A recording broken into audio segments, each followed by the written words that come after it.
Michael Duncan, VP Operations for Pantheon, out on the Alkaid pad as we finish cleaning out the Alkaid 2 well and prepare it for long-term production tests. Today I'll be showing you around the facilities on the pad and explain the different functions for the various pieces of equipment we have installed here at the Alkaid. To recap, the Alkaid 2 well was drilled this summer as a long horizontal well through our targeted Alkaid production zone. We completed a 30-stage hydraulic stimulation this fall, and we are currently cleaning out the sand in the well. Let me begin with an overview of the system and how it works. Then we'll tour each unit and building specifically to walk through the operations of each component. We're standing on top of the utilidor. A utilidor is a method we use to move fluids in the Arctic where we can keep them warm and keep them out of the elements. Beginning at the wellhead, three-phase fluid is brought from the well through the utilidor to our inlet separation, where the processing begins. We're standing inside the separator building for our processing facility.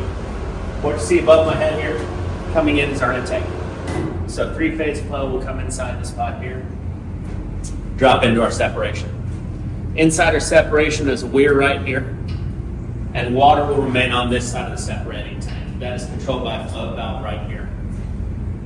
As the water level increases, this flow will go up. When it does, it will open a valve through this pipe at the bottom, which will allow water to be removed from the bottom of the separator and sent out to our tanks.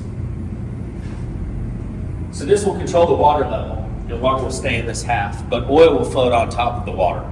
And as oil does, it will spill over a weir into this side of our separation system. This side of our separation also has a float inside of it that controls the oil level. When oil gets high enough to lift the float, that will open a valve through this piping supply here and allow oil to be sent to our tanks. So our main separation system is right here in this vessel. Oil spilling to this side, water controlled on this side. Above us is our gas separation. Gas comes out of the top of the separator here, comes overhead through piping where it is metered and where it is controlled the flow. From this pipe, we ship it out to our power generation and beneficial reuse. The three-phase goes into our inlet separator, and each of the phases comes out independently from there. The oil returns to the utilidor, where it's kept under heat, brought over to the tanks for further heat and finished polishing work. Here's our tank farm. We bring in our liquids from the utilidor through these insulated and heat trace pipes where they go inside the tanks. 3 different liquids go around these tanks. First, we use water. Water is stored here prior to disposal. Second is oil. Oil is stored and polished here prior to sales. We have what we call a cascading system where oil moves sequentially from one tank to the next. In the process, it's heated, water falls out of the oil and is collected in the bottom of the tanks where it's sent back and recycled. The last thing working in the system is glycol. We use antifreeze or glycol for a heating system. We circulate hot antifreeze through our exhaust to capture the heat and beneficially reuse the heat. Then the glycol is pumped through heat cores inside the tank where it allows the fluid to maintain a high temperature for further polishing, for better separation, and to keep from freezing in the Arctic conditions. The fuel gas first comes over to this module here where the gas is conditioned to make sure it's at the right pressure and free of any remaining liquids. We're inside the fuel gas conditioning module. Natural gas is used multiple places here, and as such, we need to make sure it's at the right pressure and free of liquids for use. We have 2 inlet streams in this building. One is compressed natural gas from trailers. We utilize this for commissioning and for a backup. The second, of course, is from the well from the 3-phase separator. Once natural gas comes from the 3-phase separator into this skid, we run it through a scrubber to knock out the final liquids. We run it through metering and pressure control before it's sent elsewhere in the facilities for power generation and for natural gas lift and beneficial reuse. Next, we're going to look at the compressor building. This is our gas lift compressor.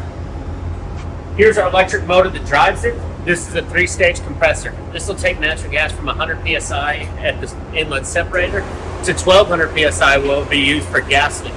This can also be the start of gas takeaway or CNG loading in the trailer. As said before, everything in this facility is electrically driven. This is no exception. So this brings power from the capstone turbine, utilizes that electric energy to mobilize gases for gas lift purposes. And here's the power supply for the entirety of the facility. Ed says this is a capstone microturbine system. It's a multi-bay microturbine power generation setup. This takes our natural gas, once properly conditioned, burns it inside the turbines for our electrical generation to power the entirety of the facility. Once electricity is generated on location, we move it into our motor control center for the entirety of controls and processing of our electrical power.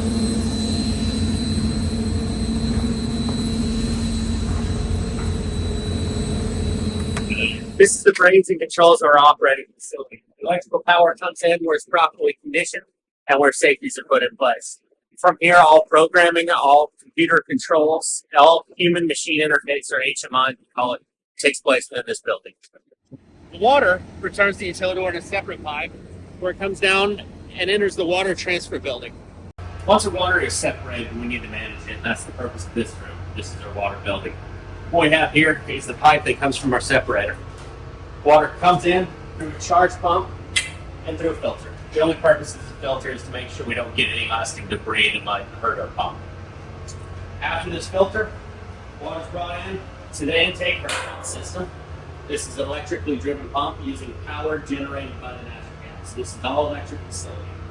The electric motor drives the pump increases the pressure in the fluid, and the fluid goes out. From here, fluid will be shipped to the well for further disposal, or shipped to tanks, or anywhere we seek to put the water. The Alkaid 2 well is expected, in a success case, to be on long-term production testing for several months. These production facilities are capable of handling the production from multiple wells if it proves economic. This is the culmination of many months of hard work, and we're excited to be at this point in the project. And once again, it's great to be out on the tundra.